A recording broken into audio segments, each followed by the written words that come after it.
Hello, it's good to see you. Today we're going to read some sections of a really big book about wars, different wars, and this part deals with World War I, and this is a huge book, so we're not going to read the whole thing. Obviously, well, you can't really see how big it is, but it's like this thick, and it's huge. So in this section, this is about World War I. And we're going to start up here, and it's hard to get it all on the screen because it's just so big. We're going to start up here. The walls of Paris was not merely a literary phrase. Alone among the historic capitals of Europe, Paris retained in 1914 its girdle of fortification. London had overgrown its walls in the 16th century.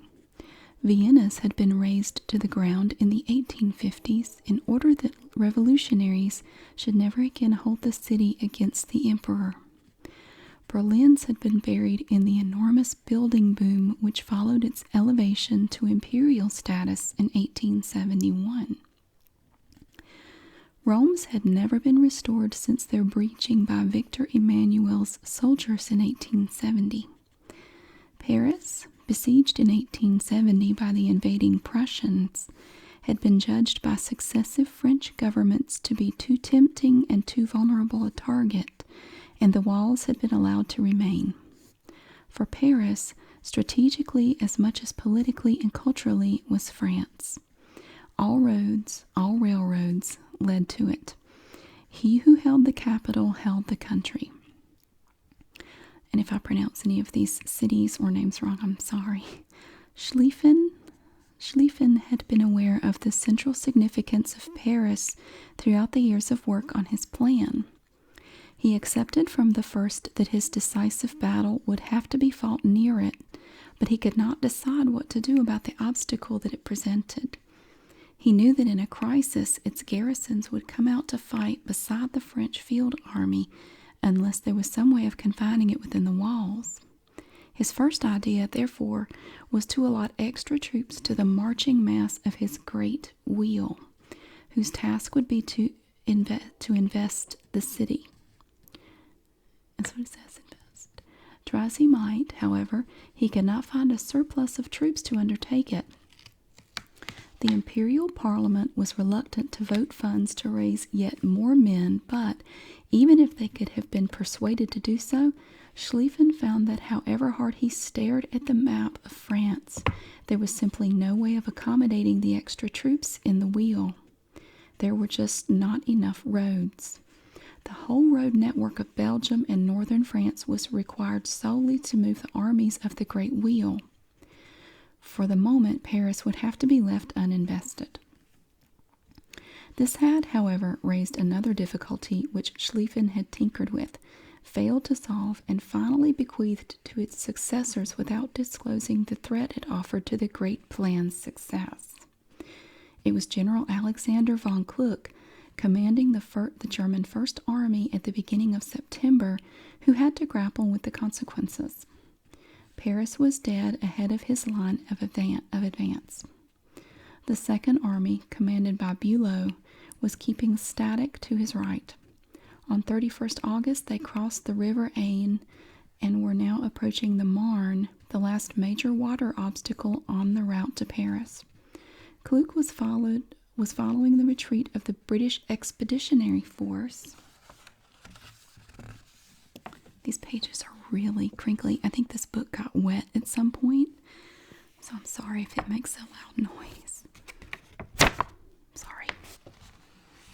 But found as he came inward that the line of march drew him away from Bülow in a direction which threatened to take him west of Paris. At once he saw that if he persisted, he would find himself cut off from the rest of the German army by the intervening obstacle of the Paris fortress, with the strong possibility of being attacked by its garrison. On the 3rd of September, pilots of the Royal Flying Corps, who the day before had observed Kluck's columns heading southwestward, now reported that they had turned southeast and that some had turned east to regain contact with the outer flank of Bülow's army. Kluck's army would now pass Paris to the east. This news quickly filtered to the GQG, where Joffre had been busy forming a new army near Paris, to be called the 6th under General Joseph Monroy. General Joseph Gallieni, the military governor of Paris, and once Joffre's superior in Madagascar, at once pointed out to the commander-in-chief that Kluck's change of direction offered a magnificent opportunity to launch an attack into his flank with Monroy's new reserve. Joffre, who had been sitting all day under a tree in a village schoolyard at Châtillon, rose to the occasion. Enormous in bulk, ponderous in speech, and apparently in thought, his massive calm had served France better in the terrible days of August than, perhaps, the qualities of a more obvious leader would have done. He now demonstrated that he was able to profit from, as well as survive, a crisis. Orders were given that on the following day the French armies would turn about and counterattack along the whole length of the front from Verdun to Paris. The Battle of the Marne was about to begin. In retrospect, the Marne was not a spectacular battle. Fought along a front 100 miles long, few of those taking part were conscious that they were actors in a dramatic turning point of European history. Few of the army commanders in action had grasped any full picture of events. There was little, if any, maneuver during the 4 days the battle lasted. The Germans simply went on with their frontal offensive. But now they found that the French, instead of turning their backs, showed their faces to the front and attacked. At the eastern end of the battle line, the reaction achieved little effect. At the western end, however, the BEF launched a determined counteroffensive spearheaded by the newly formed 9th Army under the dynamic Foch. My center is giving way, my right is falling back. Situation excellent, I attack. It was, though, the outflanking move of Monroy's 6th Army from Paris which did the most to unhinge the German position. Kluck and Bülow, at OHL's orders, first halted and then found front to the west, so as to meet this new threat, a change of activity which spelled doom to the Schlieffen Plan. During the ensuing battles, both against Foch and Monroy, some of whose troops had been brought to the battlefront in taxicabs, thus giving birth to a potent legend, the Germans actually established a supremacy. However, the appearance of the BEF in the gap which had opened between Kluck's and Bülow's armies, and the paucity of information filtering to OHL over the crackling field telephone, threw Moltke into a panic. Where, he kept asking, are the prisoners? Where are the captured guns? He was convinced that the battle was lost, and on the 8th of September dispatched a junior staff officer, Colonel Richard Hench, from his headquarters at Spa in Belgium to the battlefront, with authority to take the decision to retreat should he judge it to be necessary. Hench, motoring along the battlefront from headquarters to headquarters, soon became persuaded that the situation near Paris was indeed critical and accordingly ordered a retreat to the Aisne to begin the following day. The intention was that it should be only temporary and that, from firmer positions, the Germans should resume their offensive. But, though they could not foresee it, Hench's decision was to consign them to those long years of defensive warfare in the trenches, which within a few days they would begin to dig. They reached the Aisne on the 14th of September, exhausted but in good heart. The retreat had been orderly, and their defense of the line on arrival was so successful that hopes were still high at the prospect of resuming the offensive. Just as the French, during the Battle of the Marne, had been able to bring reinforcements from either end of the front, Paris and Alsace, along their shortened line of communications, so now the Germans could find extra troops to thicken their line. In September, the BEF, the 6th Army, Monroy, and the 5th, now commanded by Franchet d'Espèrey, Lanrezac, having paid the penalty for having been right too soon, attacked across the Aisne to the heights of the north bank, only to find the German First and Second Armies reinforced and the gap between them now solidly filled. Nothing was achieved in the ensuing 3 days of fighting except the heavy casualties. Joffre and Foch, now promoted to be his deputy after the magnificent display of moral courage he had shown at the Marne, accordingly decided to dislodge the Germans by an attack upon the open flank. More troops had been brought from the eastern end of the front, where the old frontier fortress towns of Nancy, Toul, and Verdun stood as bastions against a German advance, and with these reinforcements the French applied pressure first at Roye, then Arras, then Laon, then La Bassée. Though they did not realize it, they were fighting a hopeless battle. The railroad system was against them. From the Marne, it had worked in their favor when the Rennes-Verdun line had been used to shift troops east-west along the battlefront. Now, however, they were fighting an enemy who could use, as the French put it, another ligne de rocade from Metz to Lille, running north-south about 50 miles from the successive points of encounter. The superior speed of reinforcement which this facility conferred on German strategy, now directed by Erich von Falkenhayn, who had succeeded the disgraced Moltke on the 14th of September, nullified any French offensive effort. Fortunately for the Allies, their hold on the coast was secure.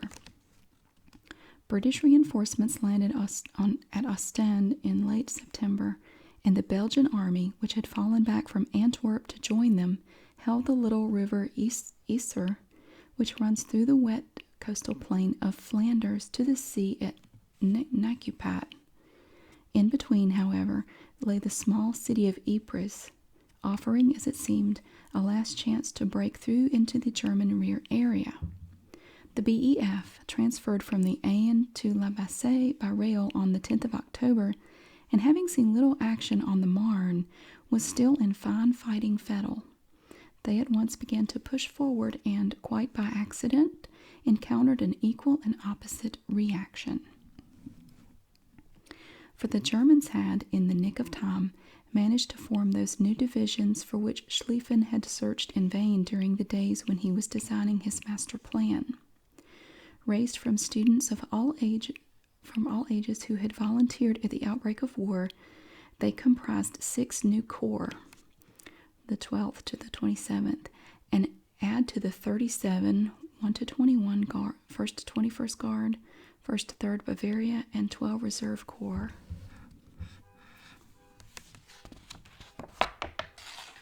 Oh my God, a car alarm. I'm sorry. Nobody in this neighborhood knows how their cars work. Some cool pictures.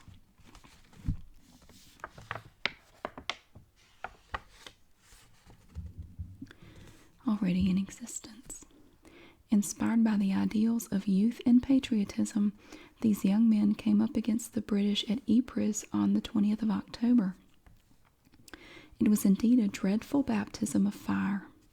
Advancing in massed columns, they were repelled with heart-rending ease by the rapid shooting, the mad minute, of 15 aimed shots per rifle of the trained British marksmen. Their sheer numbers, however, determined that the British could not break out through the Ypres gap, and the BEF dug itself in to resist a fresh onslaught. It came on the 31st of October with the same result. In those 2 battles, and a third final assault by the Prussian Guard at Nuns Wood directly outside Ypres on the 11th of November, the Germans killed and wounded 135,000 men, including 41,000 from the volunteer corps. Little wonder that the Germans called this first battle of Ypres the Kindermord, slaughter of the innocents. Meanwhile, the French army had, on a limited scale, gone over to the offensive. From the 14th of December to Christmas Eve, it attacked in front of Arras, and on the 20th of December it opened a siege offensive in the Champagne, east of Reims.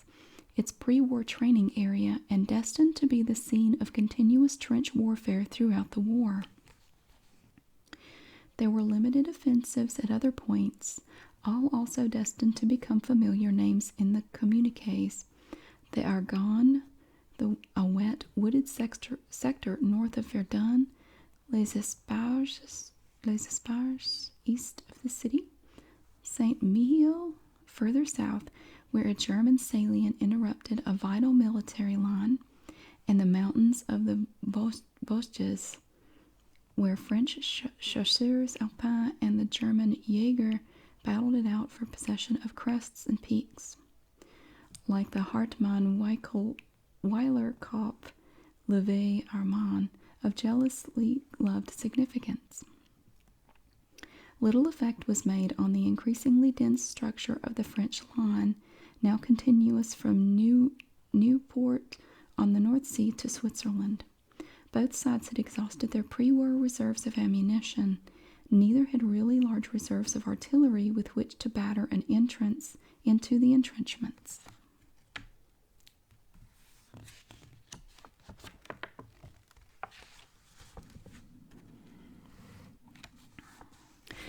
All armies had suffered appalling casualties. The BEF 80,000 on a strength of 160,000, the Germans and French each nearly 1,000,000.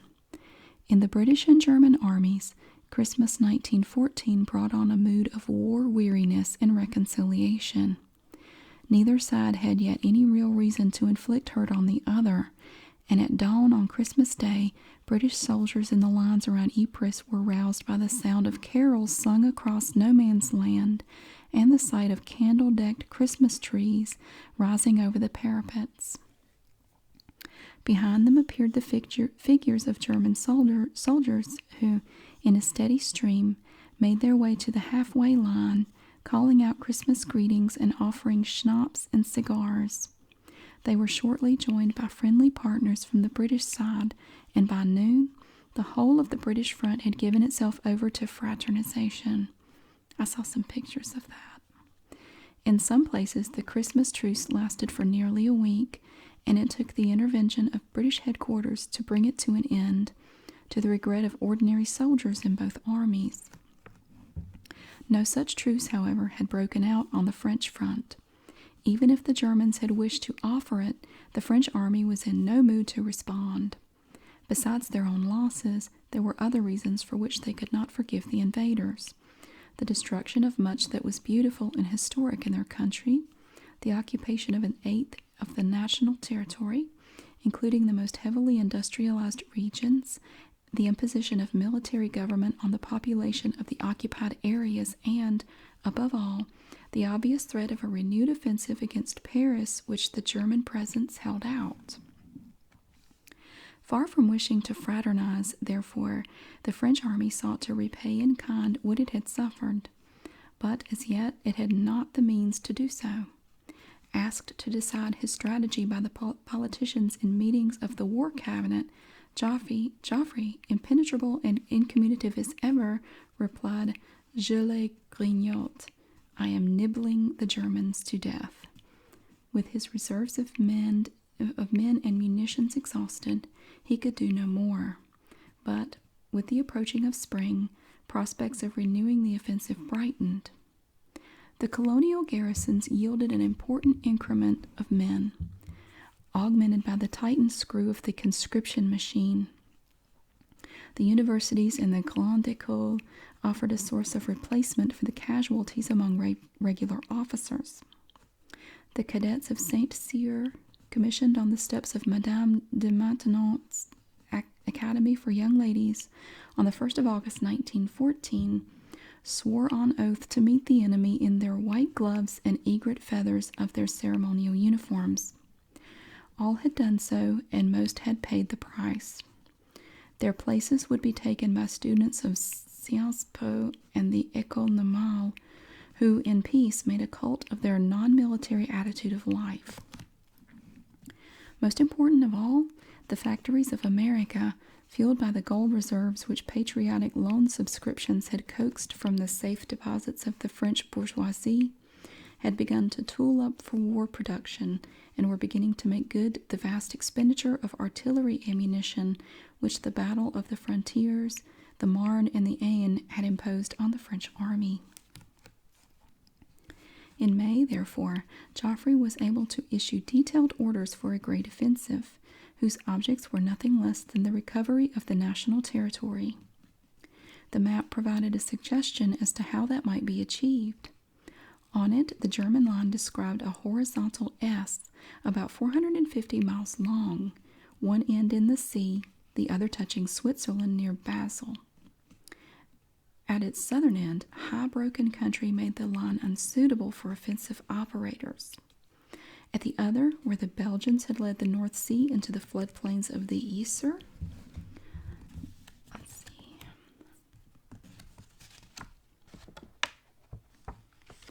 an offensive would have had to be amphibious to succeed. In between, the countryside offered several routes eastward particularly favorable for an offensive, and Joffre had, as early as December 1915, mentally selected two of them as decisive. They were Arras and the Champagne, on each of which he had already made interim assaults.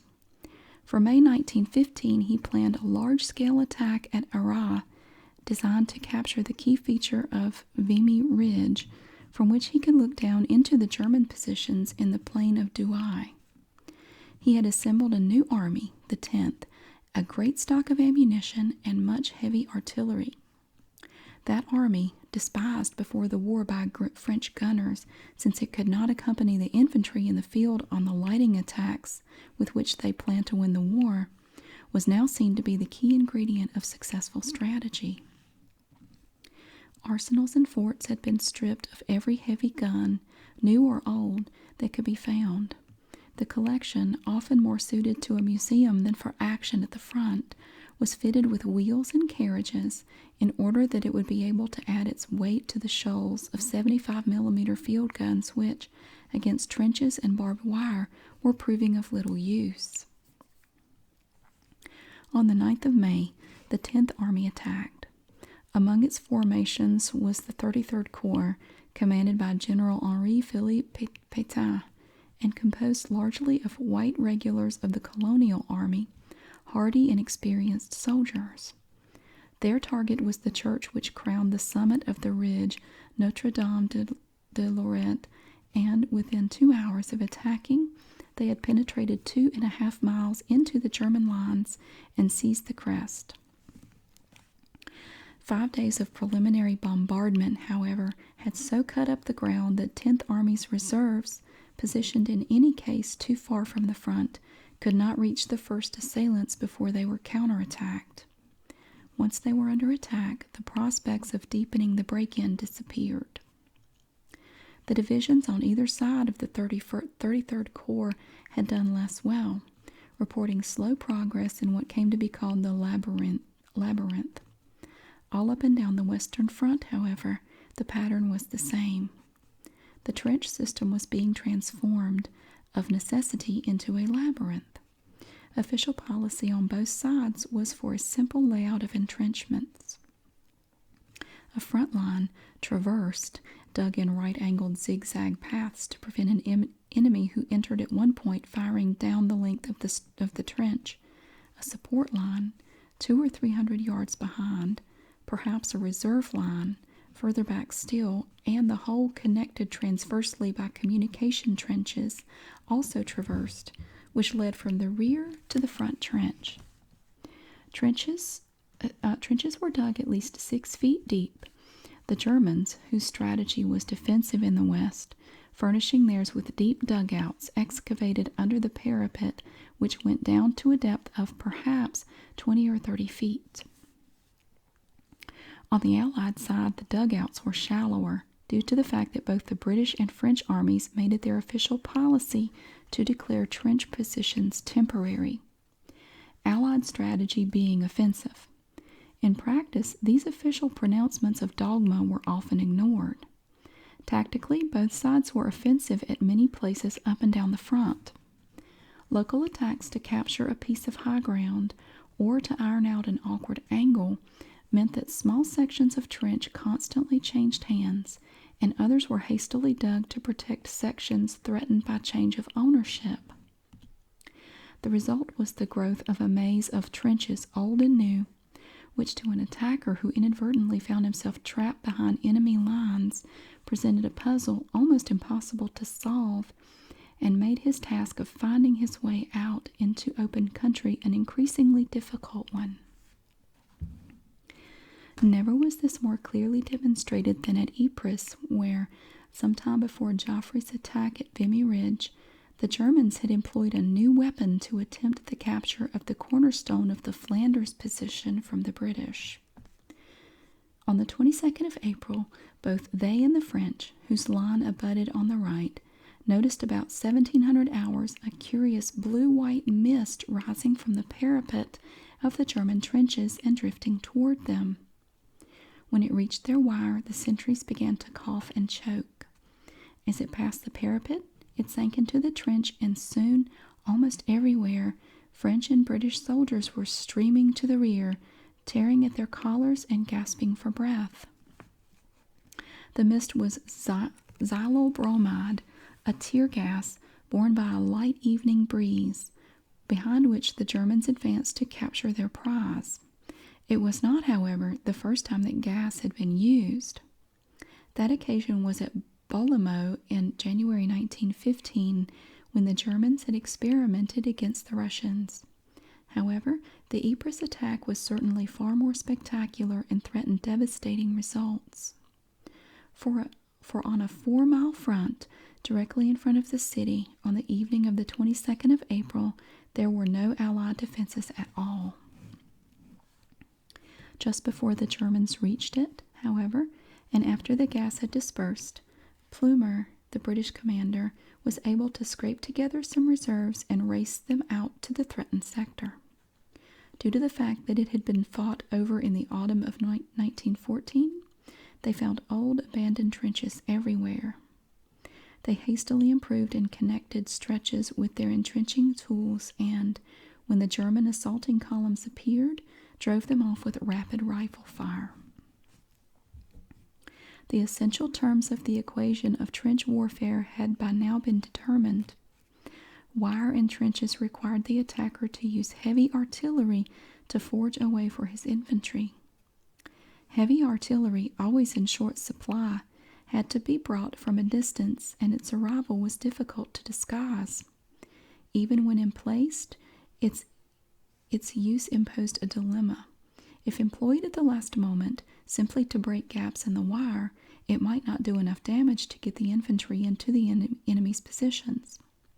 If employed well beforehand, to lay down a long, destructive preliminary bombardment or artillery preparation, it would certainly attract enemy reserves to the threatened front, and so determine that whatever success the assaulting infantry had in crossing the front line, they would be counterattacked as soon as they were well inside enemy territory.